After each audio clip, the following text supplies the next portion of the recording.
Hey guys, so about a year ago I made a video talking about Cassandra's Dream Song and breaking it down and talking about the difficulties of it and what you should know when you're learning it as part of a series on contemporary music. And then I made no other videos related to it in any way for over a year.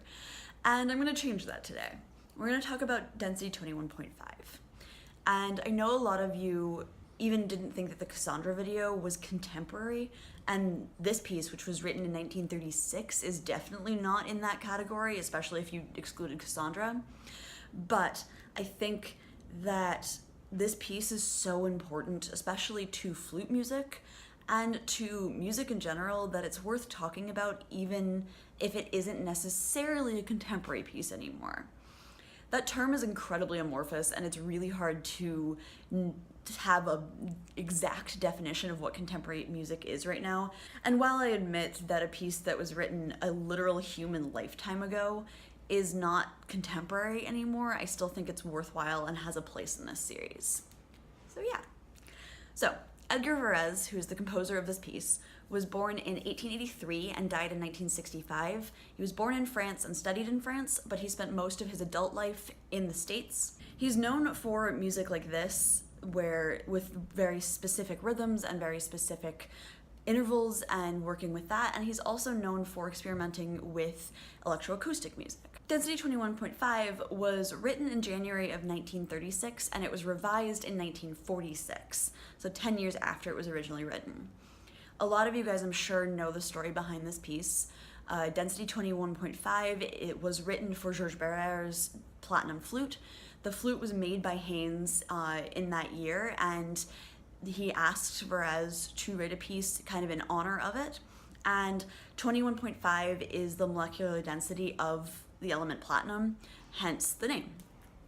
This piece is also inspired by Debussy's Syrinx, which is one of the most important solo flute pieces that preceded it, and Varèse experimented with a lot of the flute's range and really took advantage of the fact that he was writing it for a very specific person and a very specific sound.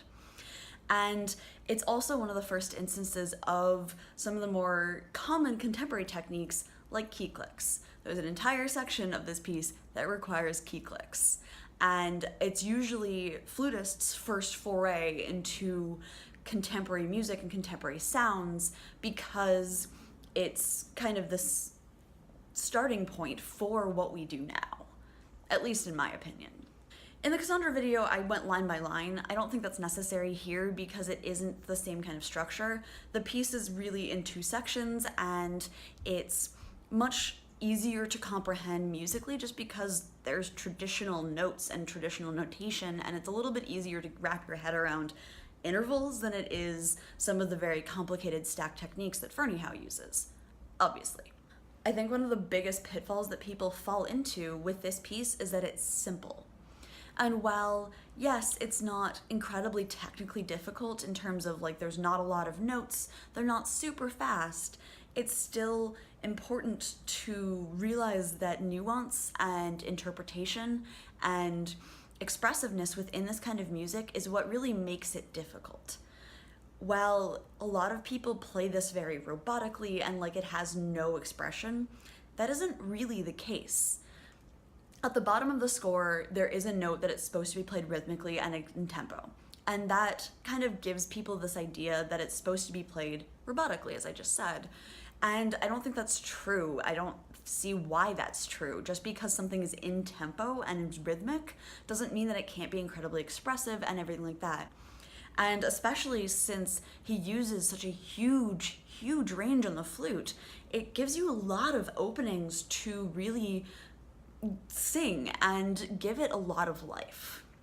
The opening theme is really one of the iconic figures of the piece. It comes back time and time again, and it's transposed and modified throughout the entire piece. Really, if you sit down and analyze it, it happens so many times.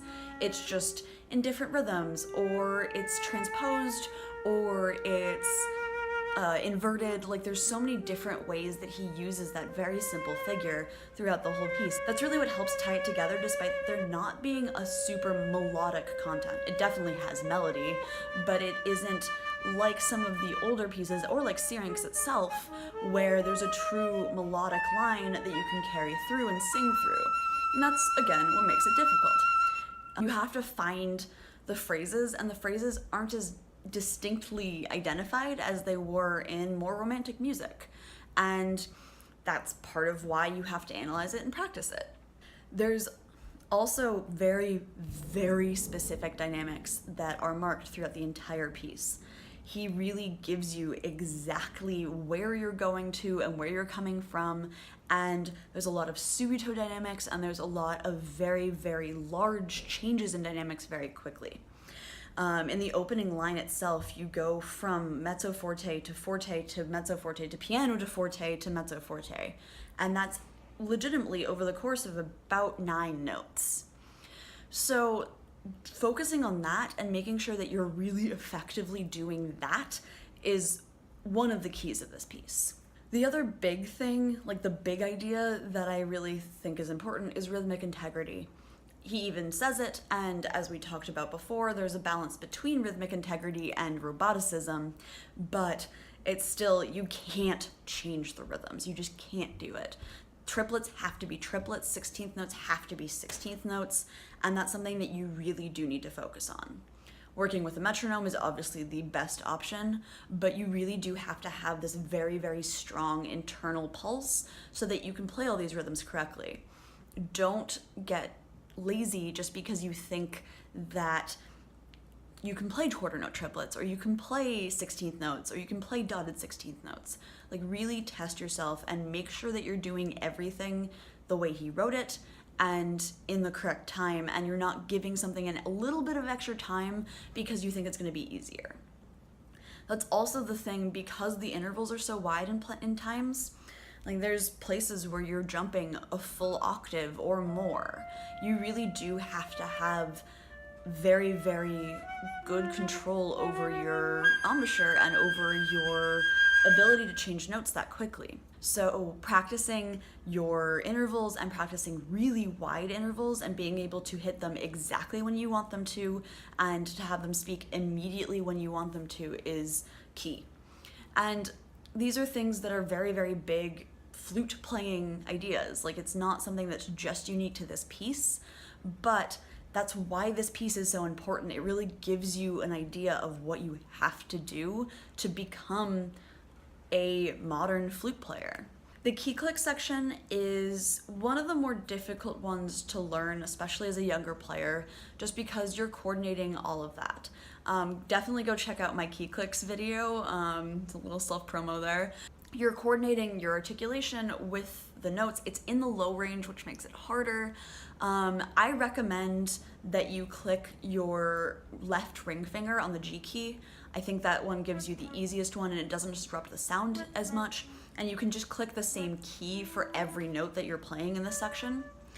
Again, there's accents, there's staccatos, there's a lot of expression marked in the score, so definitely pay attention to that. You're not necessarily going to play the key clicks the same way for something that has an accent versus a staccato, and you definitely want to follow what Varese has written. One of the things that people fail to notice sometimes is that there are tenutos on some of the non-clicked notes, so those really do have to have some weight and some heft to them, and there aren't always accents on the key clicks.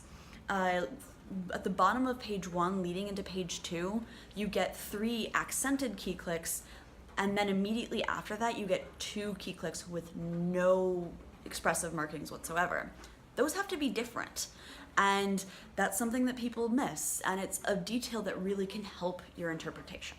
After the keys click section, you get some of the higher stuff. We're building into the really, really intense 8VA section that's going to come. And I think this is where rhythmic integrity is the most important, because it's more complicated in rhythm. You have these 30-second notes that are tied into other things. You have 30-second notes that are immediately followed by more 30-second notes with a rest. And it's really important to make sure you're playing those correctly. You also start getting into some really high notes. The first time it happens you get high A's, which are hard enough, but the second time it happens, you get the high D section. And I think this is the section that everyone knows of this piece. It's the section that everyone's a little bit afraid of, and it's definitely one that people shy away from. He's giving you free rein to play as loud as you need to. It's marked fortissimo, and it doesn't decrescendo for the entirety of the section. So you're not being asked to play it quietly. That is not a thing that he did, and that also proves that Varese is a very good writer because he understood what flute was like. It's a scary section, I know. People don't love it, and people are a little afraid of it. It's the same as like the Prokofiev high Ds in the first movement of the sonata. It's this part that people brace for as players and also as listeners, but it's a different feeling when you know that these really high notes that you're a little afraid of are coming up and you're not sure you're gonna hit them. And that's why you have to practice them. I know it's not pleasant. Definitely wear earplugs. If you're practicing in small practice rooms, definitely wear earplugs. I will actually just wear earplugs. We're not gonna have an option to not. But don't be afraid of it. They're fun. Like, high Ds are so fun to play because they're so loud and they're so piercing, and like, it's part of what being a flute player, part of the fun of being a flute player is being able to play these really high notes that piss people off. Maybe that's just me, but it's definitely something that I feel personally about this section is I love seeing my audience go, oh wow, this is loud. And obviously it's different in different spaces, and you do want to have the ability to pull it back a little bit, because I played this in a library once, so, you know, didn't want to like blow their heads off, but I also played it in a 300-person hall, and I could just wail on it, and it was so much fun. Honestly, I just think extending your scales up into the high range, like go up to high D in your scales, and in your long tones, like really get comfortable with that note, because that note isn't going away, and that note, because of this piece and because of the Prokofiev and because of later stuff, is really a note that flutists are required to have at this point. Yes, most of our repertoire doesn't use this note, but this piece and the Prokofiev are two of the most important pieces of the early 20th century, so I kind of have to have them at this point. Extending your range in your bass practice means that it's easier when you get it in a piece, and you'll be more comfortable with it, it won't be as scary, and you get to enjoy it a little bit more. And again, it's meant to be loud. The section right after that also, you really do have to go from high D to low A flat, and it still has to be loud. That transition is very important to practice. Like, don't just practice the high note section and not keep going, because then you're gonna have this weird, awkward low A that doesn't really have the weight of, hey, I just played the highest note on this instrument, or the highest note that's traditionally written on this instrument, and now I'm going back into this low range, and I can still wail. That's a thing that is impressive and is part of the showy nature of this piece. The other thing to keep in mind is this thing was written for platinum flute. Platinum is the brightest and shrillest of the three metals that are traditionally used in flute building. And Varese knew that, and Varese built this piece for a bright, intense sound. So if you're playing an instrument that doesn't naturally have that bright, intense sound, you need to find it. It's something that you should be incorporating because it's written with this flute in mind. It's not like some of the other pieces where it doesn't really matter what your personal sound is, because it wasn't written for a specific thing. This one was written for a platinum flute, and while very few of us play platinum flutes personally, it's still something that you have to figure out how to do. Like, it should sound like a platinum flute, at least in my opinion. And it doesn't mean that it has to be like incredibly shrill and bright, but it does still have to have that edge that platinum does. I personally have a very bright sound, so I have an easier time with this, but a lot of people have very dark natural sounds, and I don't think this piece works as well if you don't really commit. I hope this was helpful. If there's a piece that you guys want me to talk about, please let me know. These do take a lot of time for me, so they won't be like a very frequent thing, but I do want to make more of them, and I do want to talk about the pieces that you guys want. If you like this video, give it a like. If you're new here, subscribe. If you want to support me more, check out my Patreon, and I'll see you guys next week.